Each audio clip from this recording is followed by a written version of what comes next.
Si Rodrigo Roa Duterte, ipinanganak noong ika-28 ng Marso taong 1945, kilala rin sa kanyang bansag na digong.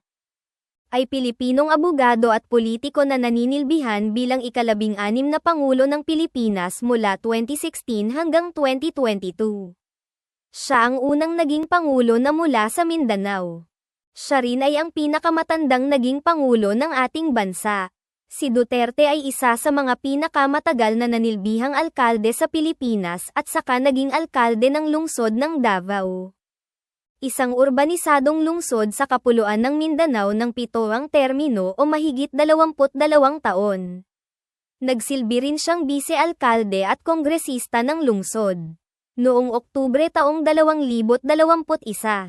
Inihayag ni Rodrigo Duterte na hindi siya tumatakbo sa pagka-bise-presidente noong 2022 at magretiro sa buhay pampulitika. Nakaposisyon siya pabor sa Ferdinand Marcos na bigyang kahulugan ang kanyang pamahalaan bilang kabayanihan. Noong ika-30 ng Hunyo taong 2016, hinalal ng ika-16 na Kongreso ng Pilipinas si Rodrigo Duterte bilang President-elect ng Pilipinas. Laman ng huli at ika-6 na State of the Nation Address o SONA ng Pangulo ang kanyang mga nagawa sa nagdaang 5 taon sa termino. Kabilang dito ang Universal Access to Quality Tertiary Education Act, Universal Healthcare Law, Malasakit Centers Act at Free Irrigation Act. War on Drugs. Aminado naman ang Pangulo na nananatiling problema ng bansa ang iligal na droga. Ayon sa Pangulo, inakala niya na magiging madali ang laban sa iligal na droga. Sa kabila nito, ipinagmalaki ng Pangulo na nalansag niya ang mga heneral ng pulisya na nasa likod ng paggawa at pagpapakalat ng iligal na droga. Bilyong pisong halaga rin aniya ng iligal droga ang nasamsam ng mga otoridad at libo-libong drug suspect ang naaresto. Ang problema raw ngayon ng bansa ay ang importasyon ng iligal na droga.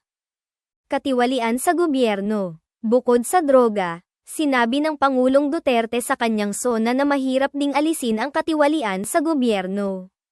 Sinabi ng Pangulo na para mapigilan ang katiwalian, kailangang magdeklara ng martial law at sibakin ang lahat ng nasa pwesto.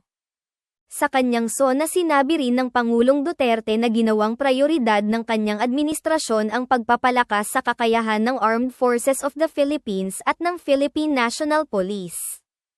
Aniya, sa pamamagitan nito, mapapalakas ang defense capability ng bansa, mas mapoprotektahan ang ating teritoryo at soberenya laban sa mga banta. Pinamamadali rin ng Pangulo ang rehabilitasyon ng Marawi City sa Lanao del Sur na pinadapan ng mga terorista noong 2017.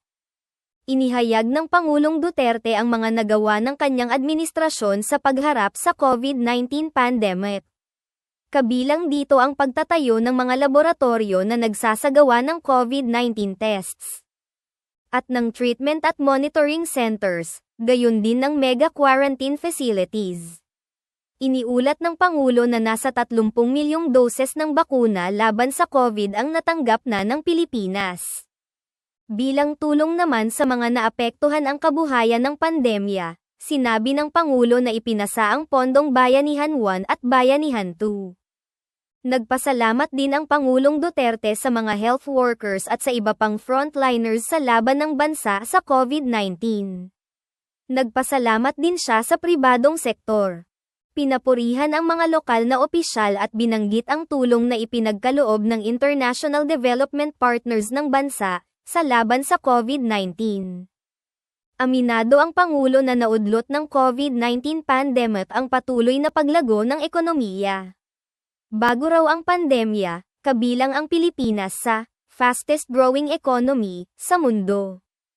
Ipinagmalaki naman ng Pangulong Duterte sa kanyang SONA ang mga infrastructure projects ng kanyang gobyerno, kasama na ang pagpapabuti sa sistema ng pampublikong transportasyon gaya ng MRT-3, LRT-2 East Extension Project at ang bagong passenger terminal sa Clark International Airport.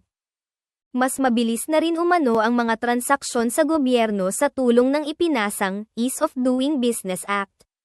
At lalo pa raw mapapabilis ang mga transaksyon ng publiko sa gobyerno sa pamamagitan ng Philippine Identification System, agawan ng teritoryo sa West Philippine Sea. Sinabi ng Pangulo na ipaglalaban ng Pilipinas kung ano ang nararapat para sa mga Pilipino. Iginiit din umano ng Pilipinas ang panalo nito sa Arbitral Tribunal laban sa China hinggil sa West Philippine Sea.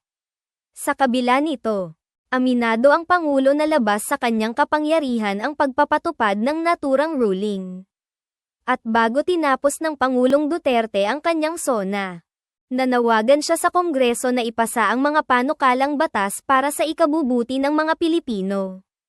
Kabilang dito ang paglikha ng departamento para sa mga OFW.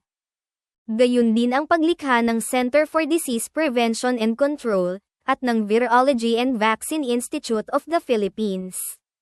Isinulong din ng Pangulo ang paglikha ng Department of Disaster Resilience. Sabi ng karamihan sana daw ay tumagal pa siya sa pagiging Pangulo dahil siya ang humarap nung panahon ng COVID-19 at nagawa naman niya ito ng maayos.